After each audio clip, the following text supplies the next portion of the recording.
Hey everyone, welcome back to the channel. In this video, we are going to explore one of the most essential part of the building modern web application that is called data fetching and mutation in Nest.js 15 using the app router. So, in the previous section of our tutorial series, we have explored the fundamental concepts that are crucial for building powerful applications with Nest.js 15. Here is a quick recap. In section 1 routing, we begin with a deep diving into routing in Nest.js, which we understood how the file-based routing system works, the difference between the dynamic and the nested route, and how to create clean and scalable routes for our application.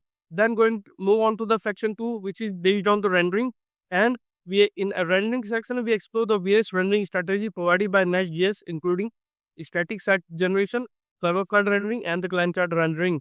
We also discuss when and why to use each rendering method based on use case. So if in this video we are going to from this video onwards we are going to work on or talk about data fetching and mutations. So if data fetching is done in app routers, so till now we have been working with simple hard-coded content inside our route and component. But let's be real, in real world enterprise level application you are almost always pulling data from external source, whether it was an API or a database or a CMS.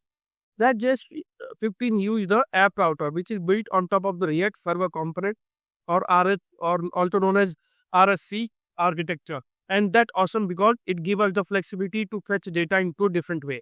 One from the server component and second in the client component. But here is a key point. So the key point is that why server component are preferred for data fetching. So when possible, when you should prefer server component for your data operation. Here is a condition why we have to use the server component for data fetching. You can first point out you can directly access your database, file system or secure APIs all from the server. Second, it improves performance because you are closer to the data source, no round trips from the browser. Third was your client bundle is still like all the heavy lifting is done on the server. And the last is the and most importantly, your API keys and the sensitive logic remain secure because they never touch the client side. So in the coming video, we are talking about the data fetching and the mutations. So for this, I have created a separate project. So let me show you a quick recap of that. So let's move on to the Visual Studio Code. So here you can see that I have created a separate project for the data fetching and mutation section. So here you can see you can run this particular command.